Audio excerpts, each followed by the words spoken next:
Alright, welcome back to the class. Next हमारा जो section है ऑडिटिंग का, पहले में तो हम लोगों ने इंट्रोडक्शन पैराग्राफ कवर किया एंड बहुत सारी चीजें भी हमने ऐसी भी कवर कर ली, बता दिया हमने जो रिपीट होने वाला है। खैर उससे आपका रिवीजन हो जाएगा।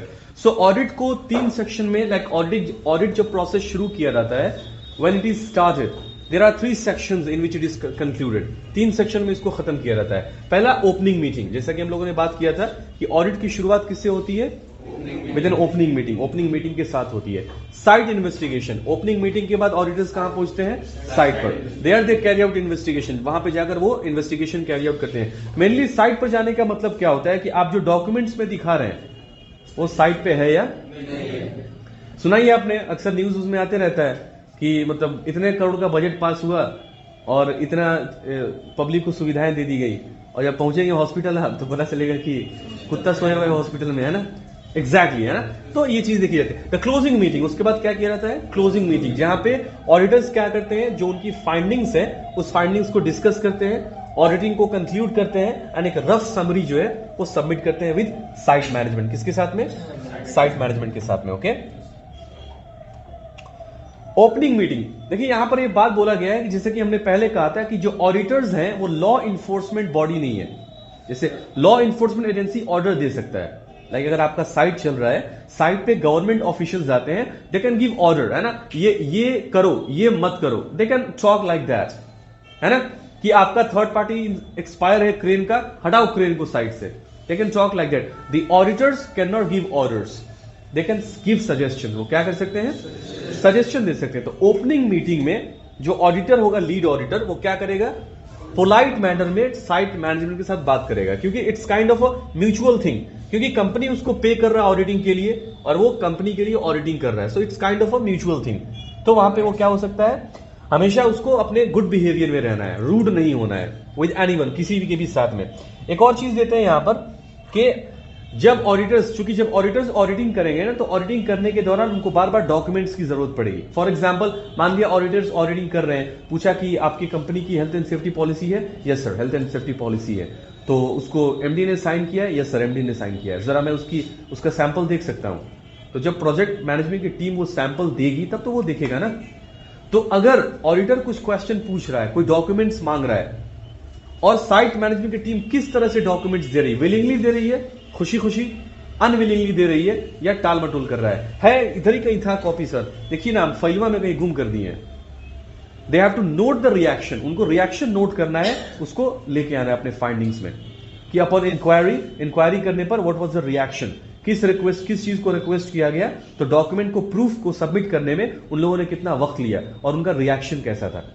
आ रहा समझ में? बट लोग कमांड नहीं कर सकता। अगर सामने वाला बंदा जो है, प्रोजेक्ट टीम ने कहा कि नहीं सर, लाइक है रिस्क असेसमेंट है बट कहां है अभी मिल नहीं रहा है, तो रिमार्क्स में डाल देगा वो कि as per the statement received by construction manager the risk assessment is carried out but no record has been found, no data has been kept. वो वही चीज सारी क्या कर देगी? क्लियर कर देगी। मतलब ये बताने की कोशिश की जा रही है कि ऑडिटिंग में वैसा नहीं है, पुलिस इंक्वायरी नहीं है, नहीं लाओ निकालो दिखाओ, it doesn't work like that. लेकिन वो सारी चीजें, और जितने नेगेटिव रिव्यूज जाएंगे ना, ऑडिटिंग की रिपोर्ट उतनी क्या होती है? खराब होती है। कंपनी का सर्टिफिकेशन उतना क्या होगा? वीक होगा। कंपनी को भी ये बात पता है, क्योंकि कंपनी ने पेमेंट तो कर दिया ऑडिटिंग का ना, पेमेंट तो रिफंड होगा नहीं, दैट्स नॉन रिफंडेबल। है ना समझ में? तो ऑडिटर्स ऑडिटिंग करने के बाद रिपोर्ट सबमिट करेंगे। अब आप ऑडिटर्स को लेकर जितना अनरिस्पॉन्सिव रहे हैं, जितना रिलक्टेंट रहे हैं डेटा सबमिट करने में, वो सारा फीडबैक में जाएगा। इससे इसका असर कहां पड़ेगा? Upon the certification. जो कंपनी को सर्टिफिकेशन मिलने वाला है ऑडिटिंग का, सर्टिफिकेशन स्ट्रॉन्ग नहीं मिल पाएगा। ओके। नाउ जो ओपनिंग मीटिंग होती है ना, ओपनिंग मीटिंग में क्या चीजें डिस्कस की जाती है उस पर हम लोग बात करेंगे। एक चीज और है कि बेहतर यह होता है कि मीटिंग को चेयर कौन करेगा? The audit team will chair the meeting. Meeting का चेयरपर्सन कौन होगा? लीड ऑडिटर होगा। लेकिन अगर प्रोजेक्ट टीम का कोई बंदा लीड, मतलब मीटिंग को चेयर करना चाहता है, तो बहस करने की जरूरत नहीं है। The auditor doesn't need to argue with the person, argue करने की जरूरत नहीं है, फ्री छोड़ सकता है। ठीक है, आप चेयर करना चाहते हैं, you can chair the meeting. लेकिन बेहतर होता है कौन करेगा चेयर? लीड ऑडिटर जो है वो उसको क्या करेगा? चेयर करेगा। तो क्या क्या बात होती है? इंट्रोडक्शंस। जब ऑडिट मीटिंग होती है ना, ओपनिंग मीटिंग, उसमें एवरीवन विल गिव इंट्रोडक्शन। हम सब कोई क्या करेगा? अपना अपना इंट्रोडक्शन देगा, like I am the lead auditor, मैं यहाँ लीड ऑडिटर हूँ, these are my co auditors, ये मेरे को ऑडिटर्स हैं, we are here, will be spending a few days with you, आपके साथ कुछ वक्त हम लोग गुजारने वाले हैं, है ना, ये हमारा स्कोप है, ये चीज हम यहाँ पर करेंगे। And the rest of the team, बाकी की जो टीम है, like I am the project manager, I am the construction manager, I work here as a planning engineer, और I am the safety manager working on this project, everyone will give his introduction, सब कोई क्या करेगा, अपना अपना introduction देगा। Objective and scope, वहां पे ऑडिटर्स जो है वो बताएंगे कि ऑडिटिंग क्यों की जा रही है, वो लोग ऑडिटिंग करने के लिए क्यों आए हुए हैं, और क्या क्या स्कोप है ऑडिटिंग का, कौन कौन सा एरिया वो कवर करने वाले हैं। कभी कभी आपको जॉइंट ऑडिटिंग भी होती है, लाइक स्टोर एंड सेफ्टी या क्वालिटी एंड सेफ्टी, तो वहां पे वो बताते हैं कि क्वालिटी को भी कवर किया जाएगा एंड सेफ्टी को भी क्या किया जाएगा, कवर किया जाएगा। देखिएगा, ऑडिटिंग जब बात हो रही होगी ना, तो आप सेफ्टी नहीं यूज करके OHSMS यूज कीजिएगा, occupational health and safety management system, this is a better term, ये एक बेहतर टर्म होता है। इसके बाद शेड्यूल को विजिट करेंगे वो, लाइक साइट पर कब कब वो विजिट करने वाले हैं उसका शेड्यूल बताएंगे वो। लिमिटेशंस, क्या क्या लिमिटेशंस आ सकती हैं, फॉर एग्जांपल कौन कौन सी ऐसी चीजें हैं जो आप इमीडिएटली एक्सेस मिल सकता है, और कौन कौन सा ऐसा डेटा है जो इमीडिएट एक्सेस नहीं मिल। मान लीजिए कि कुछ लीगल रिक्वायरमेंट की वजह से ऑडिटर्स चाहते हैं कि हम उस रिस्क असेसमेंट को भी देखना चाहते हैं जो आपके सब कॉन्ट्रैक्टर्स ने कैरी आउट किया हुआ है, तो उनको कहना पड़ेगा कि ये डॉक्यूमेंट्स रिक्वायर्ड है, तो फिर उन डॉक्यूमेंट्स को क्या करेंगे, वो अरेंज करेंगे। It can be arrange but it will take some time, कुछ लिमिटेशन, तो वहां पे टाइम लिमिटेशन आ रहा है, उस पर अग्रीमेंट करेंगे कौन कौन सा काम है जो हम इमीडिएटली कर सकते हैं और कौन कौन सा काम है जिसके लिए रिक्वेस्ट हमको करना पड़ेगा। तो वहां पर डिसाइड होता है, डिसाइड होने के बाद सारे डिपार्टमेंट्स को रिक्वेस्ट भेजा जाता है ताकि वो अपने चीजों को क्या कर सकें, अरेंज कर सके, सारे डॉक्यूमेंट्स वहां पर अवेलेबल करा सके, है ना। फीडबैक ऑफ रिजल्ट, रिजल्ट के फीडबैक पे चर्चा की जाती है। Closing meeting arrangement, opening meeting में ही ये बात कर ली जाती है कि क्लोजिंग मीटिंग में हमको किस किस चीज की जरूरत पड़ेगी, like what people will be required, कौन कौन से लोग वहां पे रिक्वायर्ड होंगे, किसको किसको क्लोजिंग मीटिंग अटेंड करने की जरूरत है, ये डिसीजन ओपनिंग मीटिंग में ही हो जाता है। कॉन्फिडेंशियलिटी, इस बात का ख्याल रखना होता है। कॉन्फिडेंशियलिटी का मतलब ये होता है कि मीटिंग में इस बात को डिस्कस किया जाता है that what is being carried out should be kept confidential, जो चीज कैरी आउट की जा रही है वो कंपनी की है, कंपनी के अंदर ही रह जाएगा। क्लाइंट और ऑडिटर्स के बीच में एक लीगल एग्रीमेंट साइन होता है कि जो ऑडिटर कर रहा है उस रिपोर्ट को वो किसी और कंपनी के साथ में या किसी थर्ड पार्टी के साथ वो शेयर नहीं कर सकता है, वो किसके साथ शेयर करेगा, ओनली विद द कंपनी, सिर्फ क्लाइंट के साथ में, कंपनी के साथ उसको शेयर करेगा। नाउ अंडरटेकिंग द ऑडिट, जब ऑडिटिंग की शुरुआत की जाती है तो वहां पर क्या क्या चीजें कवर किया जाता है ये देखिएगा। सबसे पहली बात, the agreed scope in full, where it is apparent that the scope may be too limited for the type of audit being undertaken, then it is for the lead auditor to address this issue with the auditee and client. It is the role of the audit team to proceed and audit against the scope until advised otherwise. However, where compliance issues outside the scope are discovered, these should be recorded for feedback at the closing meeting. यहां पे बात ये की जा रही है कि audit का जो स्कोप डिसाइड किया गया है ना, कभी कभी ऑडिटर्स को ऐसे नॉन कन्फॉर्मिटीज मिल सकते हैं जो स्कोप के बाहर जा रहा है, मतलब ऑडिटिंग जो हो रहा है वो किसका हो रहा है, फायर का हो रहा है, फायर अरेंजमेंट का, लेकिन वहां पे उन्होंने कुछ ऐसे ऑब्जर्वेशन देखे जो मैकेनिकल इक्विपमेंट्स को लेकर है ना, और रिस्क असेसमेंट को लेकर है, तो वहां पे वो नॉन कन्फॉर्मिटी नहीं देंगे, वो क्या कर सकते हैं, रिकमेंडेशन के फॉर्म में उसको कंपनी को क्या कर सकते हैं, रिकमेंड कर सकते हैं कि दीज आर द रिकमेंडेशंस और these are the changes that you need to make in your health and safety management system. Okay, क्या करते हैं वो, साइट इन्वेस्टिगेशन करते हैं, they will carry out site investigation as per audit plan. Audit का जो plan उन लोगों ने किया था कि हमको साइट पर जाना है, ये चीजें चेक करनी है, ये एरियाज कवर करने हैं, उसके अकॉर्डिंगली क्या करेंगे, वो कवर करेंगे। फॉलो द चेकलिस्ट, चेकलिस्ट को फॉलो करेंगे वो, जैसा कि हम लोगों ने बात किया था प्रीवियस क्लास में ब्रेक से पहले, है ना, कि ऑडिट की शुरुआत करने से पहले जो ऑडिटर्स होते हैं they create a detailed checklist. वो क्या क्रिएट करते हैं, चेकलिस्ट, किस लिए क्रिएट करते हैं, every point is covered so that every point can be covered, ताकि कोई भी पॉइंट क्या नहीं होना चाहिए। अब तो आपको आइडिया हो गया हो ना कितना डिटेल में किया जाता है। इट्स नॉट अ प्लेन और नॉर्मल इंस्पेक्शन, नॉर्मल इंस्पेक्शन नहीं कि आप एक इंस्पेक्शन चेकलिस्ट लेके गए और एक फायर एक्सटिंग्विशर का इंस्पेक्शन करके लेके चले आए, पूरा कंप्लीट एरिया आपको कवर करना होगा, तो उसके लिए चेकलिस्ट डिटेल होता है, उसको वो क्या करेंगे, फुल करेंगे। और follow the advice and guidance of the guides as they should make the investigation of the site more efficient and ensure, मतलब जो ऑडिटिंग प्रोसेस उन लोगों ने डेवलप किया है उसी प्रोसेस को फॉलो करते हुए ऑडिट को क्या करेंगे, वो कंप्लीट करेंगे। ऑडिट एविडेंस, आप वो क्या क्या कर सकते हैं, एडिशनल क्या कर सकते हैं, कंडक्टिंग इंटरव्यूज, जैसा कि हम लोगों ने बात किया था कि जो ऑडिटर्स है वो क्या करते हैं, दे कंडक्ट इंटरव्यूज। किससे करते हैं, site operatives, managers, supervisors, project team, workers, इनके साथ में वो क्या कर सकते हैं, इंटरव्यूज। क्योंकि देखिए ऑडिटिंग में ये बात भी चेक की जाती है, जैसे कि फॉर एग्जांपल आप प्लान दिखा रहे हैं कि आपकी कंपनी में एक ट्रेनिंग प्लान है।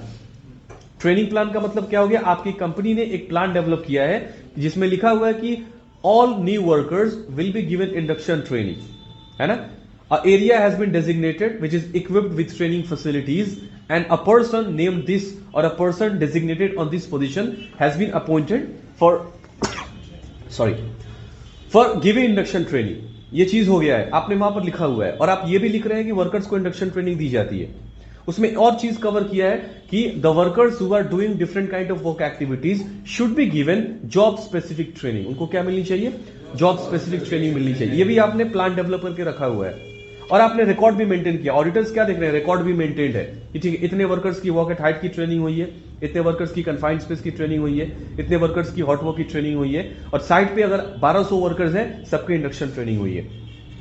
अब वो साइट पर जाके क्वेश्चन पूछेंगे, ये नहीं पूछेंगे, लाइक तरीका होता है क्वेश्चन पूछेगा, they want go to a worker and ask कि आपकी फायर फाइटिंग ट्रेनिंग हुई है ना, तब तो बोलेगा हाँ सर हुई है।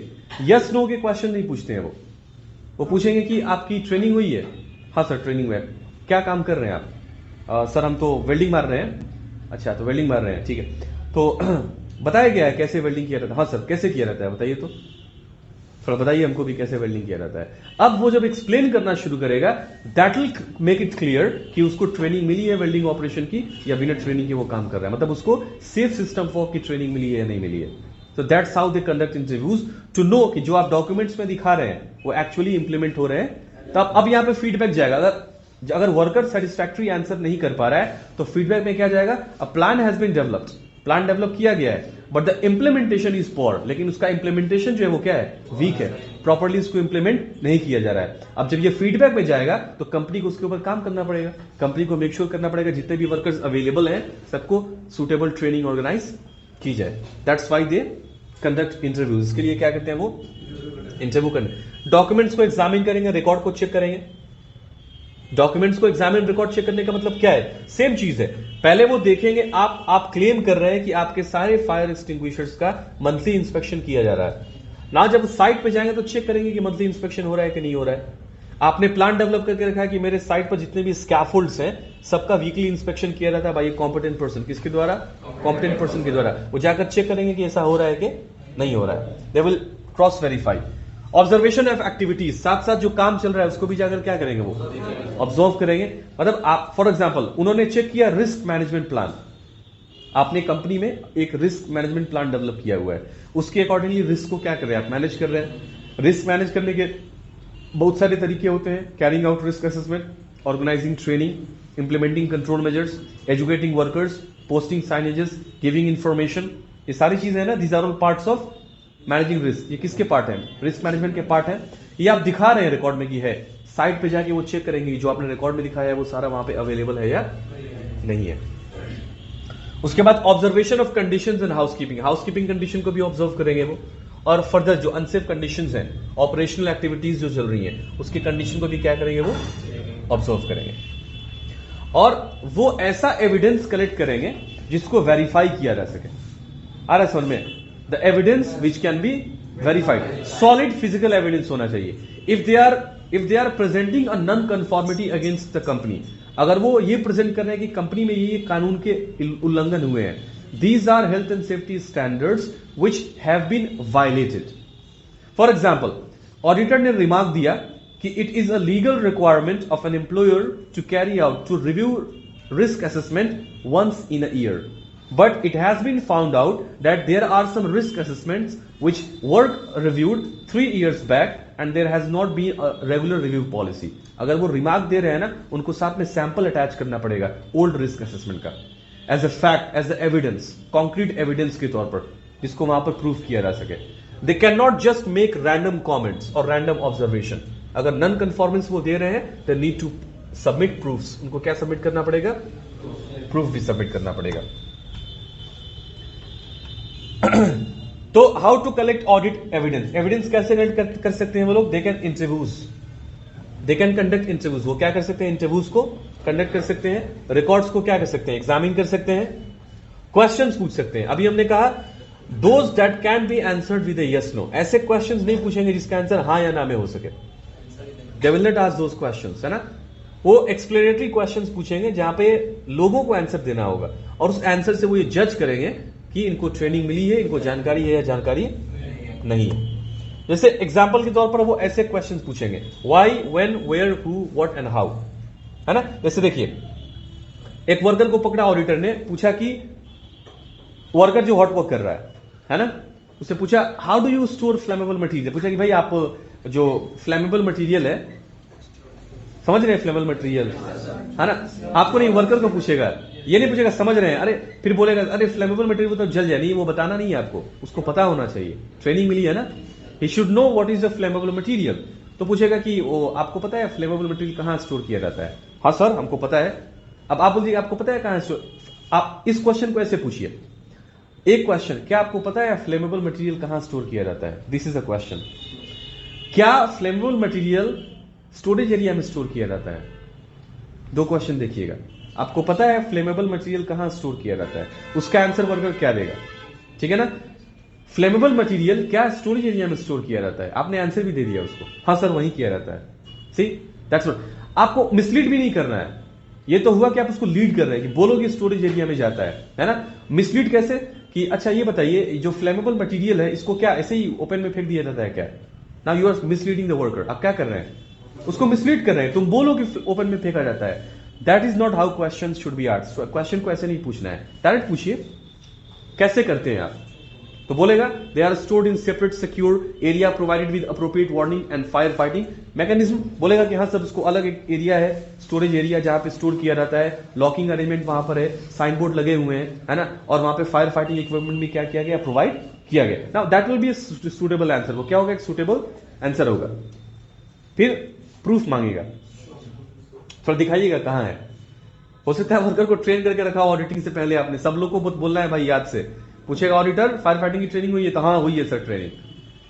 हो सकता है माइट हैपन, कंपनी को अपना क्रेडिट वहां पर बनाना है, शो में दिखाइए, जाएगा वो, हाँ आइए सर दिखाते हैं, लेकिन अरे सर कल तक तो यही था आज का दिन कहा हो गया, देख रहे हैं, not like that, right, he has to show, okay. So इसके बाद कुछ ऐसे भी क्वेश्चंस पूछ सकता है ऑडिटर जो है, जिसमें एक सिनेरियो दे, है ना, जिस पर मान लिया कि वर्कर जो है, आपको पता है कि सारे वर्कर्स को क्या होना चाहिए, ऑल वर्कर्स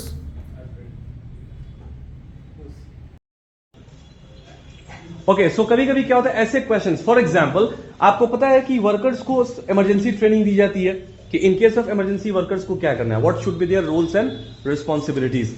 तो इंटरव्यूअर जो है, सॉरी ऑडिटर, वो ऐसे क्वेश्चन भी पूछ सकता है कि अगर आग लग जाए क्या कीजिएगा आप, है ना। अब इसको दो तरह से पूछ सकता है कि अच्छा आपको आग लगेगा साइट पे, तो आप भाग के असेंबली पॉइंट में जाइएगा ना, see again guiding the worker to give the correct answer, ठीक है। या फिर आग लगेगा तो क्या कीजिएगा, रूम पे भाग जाइएगा, साइट की तो छुट्टी, you are misguiding the worker, right, क्या कीजिएगा। ना तो वर्कर विल टेल कि नहीं सर आग लगेगा तो हम लोग इवैक्यूएट करेंगे, कहां जाएंगे, असेंबली पॉइंट में जाएंगे। The worker will give the correct answer, worker क्या करेगा, सही जवाब देगा, अगर उसको पता होगा तो, नहीं होगा तो फिर वो सही जवाब नहीं देगा। तो इस तरह के क्वेश्चन भी पूछे जा सकते हैं। And during the whole process the auditors will keep taking notes, है ना, क्या करेगा पूरे प्रोसेस में, एंड रिकॉर्डिंग ऑडिट फाइंडिंग्स। जहां पे वर्कर्स का इंटरव्यू हो रहा है, जहां पे लोगों का इंटरव्यू हो रहा है, बेहतर होता है कि प्रूफ के तौर पर उसको क्या किया जाए, रिकॉर्ड किया जाए। लेकिन you have to take consent first, पहले परमिशन लेनी पड़ती है। You can not record anyone without taking permission, आप किसी को भी बिना परमिशन लिए रिकॉर्ड नहीं कर सकते हैं। First you have to ask for permission, पहले आप परमिशन लीजिए। अगर वर्कर अग्री करता है तो आप उसके स्टेटमेंट को क्या कर सकते हैं, you can record the statement, है ना। नॉन कंफॉर्मिटी, जिसकी बात अभी हम लोगों ने बहुत बार इसकी बात की। नॉन कंफॉर्मिटी का मतलब क्या होता है, breach of health and safety standard. अगर हेल्थ एंड सेफ्टी स्टैंडर्ड का ब्रीच हो रहा है, that is classified as non conformity. उसको किस क्या कह के क्लासिफाई करते हैं, नॉन कंफॉर्मिटी कहकर हम लोग क्लासिफाई करते हैं, ओके। अब देखिएगा नॉन कंफॉर्मिटी जो होता है, इसमें ये तीन चीजें होनी चाहिए। पहला, the factual evidence found by the auditor किस आधार पर नॉन कंफॉर्मिटी इशू किया गया है, उसका फैक्चुअल एविडेंस होना चाहिए। जैसा कि कहा हमने, if the auditor is issuing a non conformity report और a non conformity feedback, he has to provide adequate proof. उसको क्या करना पड़ेगा, एडिक्वेट प्रूफ प्रोवाइड करना पड़ेगा कि हाँ ये नॉन कंफॉर्मिटी है। पहला कहां पाया गया था, कहां मिला, कहां ये, है ना। लाइक अगर ऑडिटर कहता है like as per legal requirement की बात करें, बहुत सारे कंट्रीज में अगर आपके साइट पे मेजर वर्क इक्विपमेंट चल रहे हैं, बड़े बड़े वर्क इक्विपमेंट्स को आप यूज कर रहे हैं, they should be third party certified. वो क्या होनी चाहिए, थर्ड पार्टी सर्टिफाइड होने चाहिए। ऑडिटर्स ने अपने ऑडिट में ये पाया कि साइट पर जितने भी इक्विपमेंट्स ऑपरेट हो रहे हैं उनमें किसी का थर्ड पार्टी सर्टिफिकेशन वैलिड नहीं है। किसी का साल भर पहले एक्सपायर किया है, किसी का 1.5 साल पहले एक्सपायर किया है, किसी का 2 साल पहले एक्सपायर किया है। तो उसका सैंपल लेगा, वो जो एक्सपायर्ड थर्ड पार्टी सर्टिफिकेशन है उसका ऑडिटर क्या करेगा, ही विल टेक सैंपल। वो क्या करेगा, सैंपल लेगा और बताएगा कहां कहां पर उसको मिला, कौन सा वर्क इक्विपमेंट कहां पर लोकेटेड था और कहां से उसको सैंपल मिला, वो वहां पर मेंशन करेगा। और उसके बाद he has to give reference, उसको क्या करना है, कौन सा लीगल स्टैंडर्ड ब्रीच हुआ है ना, as per which legal standard it was written that every work equipment should be third party inspected. वहां पे रेफरेंस देगा कॉलम है कि कहां पर लिखा हुआ है कि ये सारा इक्विपमेंट क्या होना चाहिए, थर्ड पार्टी इंस्पेक्टेड होना चाहिए।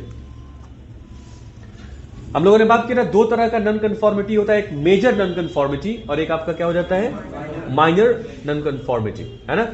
तो मेजर नॉन कंफॉर्मिटी का मतलब हो गया कोई बहुत बड़ा वायलेशन अगर हुआ है occupational health and safety management का, जिसका कंपनी के ऊपर बहुत बुरा असर पड़ सकता है, उसको किस कैटेगरी में रखा जाता है, मेजर नॉन कंफॉर्मिटी। और कुछ छोटे मोटे ब्रीचेस हुए हैं जिसका कंपनी के ऊपर का मतलब कंपनी के occupational health and safety management system के ऊपर बहुत ज्यादा बुरा असर नहीं पड़ने वाला है, that will be classified as minor non conformity. अब इसको एक एग्जांपल से समझने की कोशिश हम लोग करेंगे, है ना। Let's take one example. Auditing के दौरान एक ऐसा वर्कर मिला या 2 ऐसे वर्कर्स मिले जिनका इंडक्शन ट्रेनिंग नहीं हुआ था, और ये एक लीगल रिक्वायरमेंट है कि वर्कर जब आपके वर्क प्लेस को ज्वाइन करते हैं they should be given induction training. उनको health and safety induction training मिलना चाहिए, जहां पे सारी इंपॉर्टेंट चीजें आप उनको शेयर करते हैं। Health and safety induction training में क्या क्या बताया जाता है, क्लास में हमने आपको बताया, वीडियो भी बना के डाला हुआ है चैनल पे हमने, ठीक है ना। तो 2 वर्कर मिले, बाकी के वर्कर्स का इंडक्शन ट्रेनिंग हुआ है, लेकिन इन दो को जब इंटरव्यू लिया है ऑडिटर ने तो पता चला कि इनका इंडक्शन ट्रेनिंग नहीं हुआ है। नुकसान हो सकता है, लेकिन इसका बहुत बड़ा असर occupational health and safety management system पर नहीं पड़ेगा। That can be classified as a minor non conformity. इसको आप माइनर नॉन कंफॉर्मिटी करके क्या कर सकते हैं, क्लासिफाई कर सकते हैं। ऑडिटिंग के दौरान एक ऐसी कंपनी में ऑडिटिंग चल रहा है जहां पे 500 वर्कर्स काम करते हैं, और यह पाया गया कि 500 वर्कर्स में 150 से 200 वर्कर्स का इंडक्शन ट्रेनिंग ही नहीं हुआ है। और साइट पे आए वो लोग और ब्रीफ खाली इनको किया गया, ठीक है आपका ये एरिया है, आप जाकर काम कीजिए, जो भी जरूरी जानकारी है फोरमैन आपको दे देगा। इस तरह से उनको हैंडल किया गया है ना। दैट विल बी, अब देखिए 150 वर्कर्स का इंडक्शन ट्रेनिंग अगर नहीं हुआ है, मतलब उनको पता ही नहीं है किस काम में परमिट लगाना है, किस काम में परमिट नहीं लगाना है, कौन सा एरिया ऐसा है जहां पे उनको नहीं एंट्री करना है, रेस्ट्रिक्टेड एक्सेस है, कौन सा एरिया है जहां पे उनको एंट्री कर लेना है, उनको रिपोर्ट करना है नियर मिस या नहीं करना है, उनको first aid injury accident report करना है नहीं करना है, they have no idea about these things. Now that will have a major impact over your company's occupational health and safety management system. Now that will be classified as a major non-conformance. उसको क्या classify करेंगे, major non-conformance। अब इसके बाद क्या करेंगे, audit process के बाद दे will have an internal meeting.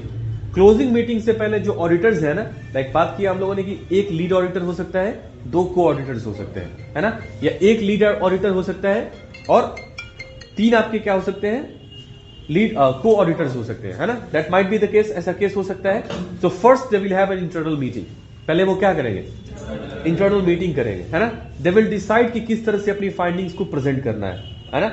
उनके बीच में कोई कंफ्यूजन है, first they will clear that confusion, they will talk to each other, decide how to address the project team, की प्रोजेक्ट टीम को, मैनेजमेंट को कैसे एड्रेस करना है, they will talk on these things. तो पहले वो क्या करेंगे, इंटरनल मीटिंग करेंगे, और इस इंटरनल टीम के मीटिंग का पूरा कंट्रोल किसके हाथ में होना चाहिए, the whole control should be in the hands of lead auditor. इसमें प्रोजेक्ट टीम का कोई बंदा नहीं होगा, no one will be involve from the project team. इसमें कौन लोग होंगे, खाली ऑडिट टीम के लोग होंगे। Then they will have a closing meeting. उसके बाद वो क्या करेंगे, क्लोजिंग मीटिंग करेंगे, है ना। तो क्लोजिंग मीटिंग का क्या पर्पस होता है, द पर्पस होता है feedback the results of the audit. Audit के रिजल्ट्स को क्या करेंगे, वो फीडबैक के फॉर्म में देंगे कि हाँ भाई हमने ऑडिटिंग की, हमने क्या चीजें वहां पर ऑब्जर्व की, क्या चीजें हमने वहां पर पाई, है ना। प्रोवाइड एनी कंक्लूजन बताएंगे वो, ठीक है हम लोग इस कंक्लूजन पे पहुंचे हैं, आपको ये चेंजेस अपने साइट में ले आने हैं, या आपके occupational health and safety management system में ये सारे लूप होल्स हैं जो हमको मिले हैं और आपको इसको रेक्टिफाई करने की जरूरत है। इसके साथ साथ वो ये भी डिसाइड करेंगे उसमें कि आगे क्या स्टेप लेना है। लाइक जब क्लोजिंग मीटिंग कर रहे होंगे तो क्लोजिंग मीटिंग में वो ये भी डिस्कस करेंगे कि जो फाइंडिंग्स मिली है इस फाइंडिंग्स को आपको इंप्रूव कैसे करना है। वो एक्शंस वहां पर सजेस्ट करेंगे और बताएंगे कि जो प्रोजेक्ट टीम है, जो उनका क्लाइंट है, उसको क्या एक्शंस लेने हैं और उस एक्शंस में उनका क्या सपोर्ट रहेगा, उन चीजों पे वो बात करेंगे। And formally close the assessment, और फॉर्मली क्या करेंगे, असेसमेंट को क्लोज करेंगे कि today was the last day of our audit और इसकी फाइंडिंग जो आपकी है रिपोर्ट के फॉर्म में आपको you will receive in the next 7 days और इन द नेक्स्ट 5 days। ऐसा करके वो क्या करेंगे, उसको करेंगे। ओके, नाउ क्लोजिंग मीटिंग में का एजेंडा क्या होता है, क्या चीजें डिस्कस की जाती है। फर्स्ट इंट्रोडक्शन, फिर से क्या होगा, इंट्रोडक्शन होगा। सारे लोग एक दूसरे का क्या करेंगे, अपना अपना इंट्रोडक्शन देंगे। लीड कौन करेगा, चेयरपर्सन लीड करेगा, पहले वो करेगा। उसके बाद जो लीड ऑडिटर है वो अपना इंट्रोडक्शन देगा, फिर को ऑडिटर्स जो है वो इंट्रोडक्शन देंगे और बाकी के जो टीम मेंबर्स वहां पर अवेलेबल है प्रोजेक्ट टीम के, वो अपना अपना इंट्रोडक्शन देंगे। रिकॉर्ड ऑफ अटेंडीज, जितने भी लोग उस मीटिंग को अटेंड कर रहे हैं उनका रिकॉर्ड, मतलब उनका नाम, उनका डेजिग्नेशन एंड देयर सिग्नेचर्स वो जाएगा कि किन लोगों ने वो मीटिंग अटेंड की थी। पर्पस ऑफ मीटिंग, मीटिंग क्यों किया जा रहा है वो पर्पस को लिखा जाएगा वहां पर कि why this meeting is carried out. इससे पहले पर्पस के बारे में बात हम लोगों ने किया। उसके बाद thank auditee client for cooperation. Auditors क्या करेंगे, जिस कंपनी का वो ऑडिटिंग कर रहे थे उनका थैंक यू बोलेंगे for the chance, for the opportunity कि आपने मेरी कंपनी को चूज किया अपनी कंपनी का क्या कराने के लिए, ऑडिटिंग कराने के लिए। They will thank them. Limitation of audits बताएंगे वो कि हाँ ऑडिट की क्या क्या लिमिटेशंस है। वो ये बताएंगे कि ऑडिट का मतलब ये नहीं कि हम लोगों ने ही आपके पूरे साइट के occupational health and safety management system को अच्छा कर दिया, नहीं, दैट इज योर जॉब। हमारा काम क्या था, आपने जो सिस्टम डेवलप किया उसमें कमी हम आपको बताएं कि आप इसको इंप्रूव कैसे कर सकते हैं और आपको कंटिन्यू इंप्रूवल की जरूरत है, कंटिन्यूअल इंप्रूवमेंट की आपको जरूरत है। रिपोर्ट ऑडिट फाइंडिंग, जो फाइंडिंग उनको मिली है उसका रिपोर्ट क्या करेंगे, वो सबमिट करेंगे। ऑडिट को समराइज करेंगे। समराइज में मतलब क्या क्या काम अब करना है ऑडिटी को, क्लाइंट को क्या क्या काम करना है, they will list out those actions. अगर कोई नॉन कन्फॉर्मेंस रिपोर्ट है उसको क्या करेंगे, सबमिट करेंगे। रिकमेंडेशन फॉर सर्टिफिकेशन, रिकमेंडेशन देंगे, ठीक है ऐसा परफॉर्मेंस रहा है कंपनी की OHSMS का और इसको ये सर्टिफिकेशन अवार्ड किया जा सकता है। करेक्टिव एक्शन एंड फॉलोअप, अगर कोई नॉन कंफर्मिटी पाया जाता है, if any non conformity is found, okay, they suggest corrective action. वो क्या करते हैं, करेक्टिव एक्शन को सजेस्ट करते हैं और उसका क्या करेंगे वो लोग, फॉलोअप लेंगे। मतलब अगर कोई एक्शन उन्होंने रिकमेंड किया है तो दोबारा आएंगे वो फॉलोअप करने के लिए कि वो एक्शन इंप्लीमेंट हुआ है कि नहीं हुआ है। जब तक वो होगा नहीं वो सर्टिफिकेशन अवार्ड नहीं करेंगे। अगर कोई नॉन कंफॉर्मिटी पाया जाता है, if a non conformity has been found out, the auditors will recommend control measures. Corrective action, वो क्या करेंगे, करेक्टिव एक्शन को रिकमेंड करेंगे। They will decide a timeline, एक टाइमलाइन देंगे and then they will do a follow up visit. फिर क्या करेंगे, फॉलोअप विजिट करेंगे, चेक करेंगे कि जो रेमेडियल एक्शन उन्होंने रिकमेंड किया था वो वहां पर इंप्लीमेंट किया गया है and then they will give recommendation for certification. तब वे क्या करेंगे, सर्टिफिकेशन का रिकमेंडेशन देंगे। अगर कोई नॉन कंफॉर्मिटी नहीं पाई जाती है तो वो फॉलोअप मीटिंग नहीं करेंगे, डायरेक्टली क्या करेंगे, they will give recommendation for certification. क्या करेंगे, सीधे सर्टिफिकेशन के लिए रिकमेंडेशन देंगे। और मौका भी देते हैं ऑडिटीज को कि आपके पास कुछ सवाल है, if you have something to ask, questions you can ask. तो आप क्या कर सकते हैं, क्वेश्चंस पूछ सकते हैं, है ना। इसके बाद क्या करेंगे, वो फॉलो अप सर्वेलेंस विजिट, जिसके बारे में हम लोगों ने बात किया हुआ था कि आमतौर से क्या होता है जब ऑडिट कंप्लीट हो जाती है और verify the implementation of corrective action, follow up visit कब करेंगे वो लोग,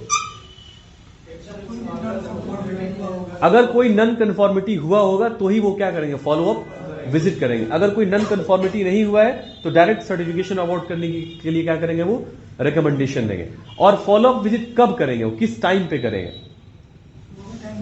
दे will decide a mutual time. वो क्या करेंगे, क्योंकि देखिएगा जो रिकमेंडेशन वो लोग देंगे तो रिकमेंडेशन के लिए रिसोर्स चाहिए। हम लोगों ने शुरू में बात किया था, to implement recommendations we need resources. हमको किसकी जरूरत है, और कंपनी का क्या बजट है और कितने टाइम में वो रिसोर्स एलोकेट कर सकता है, वो भी तो कंसीडर करना होगा ना। They are not suppose to give impractical timeline, वो इम्प्रैक्टिकल टाइमलाइन उनको नहीं देना है। They have to give practical timeline, जहां पे जो कंपनी है वो सारे रिसोर्सेज को अरेंज कर सके, और उसके बाद वो क्या करेंगे, फॉलो अप करेंगे, और फॉलो अप मीटिंग के बाद क्या करेंगे, फिर अपना रिपोर्टिंग सबमिट करेंगे। वो अगर फॉलो अप विजिट है, देखिएगा, याद रखिएगा, फाइनल रिपोर्ट जो होता है, अगर कोई नॉन कंफॉर्मिटी आई है तो फाइनल रिपोर्ट वो सबमिट नहीं करेंगे, फॉलो अप विजिट के बाद फाइनल रिपोर्ट सबमिट करेंगे। अगर कोई नॉन कंफॉर्मिटी नहीं आई है तो after the audit is completed, after a certain period of time, not very long, 3, 5 और 7 days, they will give the final audit report. वो क्या करेंगे, फाइनल ऑडिट रिपोर्ट देंगे, और वो ऑडिट रिपोर्ट कंपनी जो है अपने डेटा में, रिकॉर्ड में क्या करेगी, सेव कर लेगी, लीगल रेफरेंस के तौर पर यूज करने के लिए, या अगला कोई क्लाइंट है जहां पे प्रोजेक्ट कंपनी लेने के लिए जा रही है तो वहां पर क्या कर सकती है, वो सबमिट कर सकती है।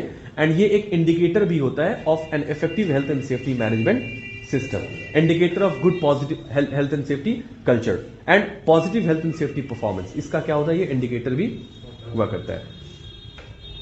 सो ये था कंप्लीट। अभी हम लोग क्वेश्चन आंसर का राउंड करेंगे वीडियो पॉज करने के बाद। कुछ डाउट्स आपके पास है तो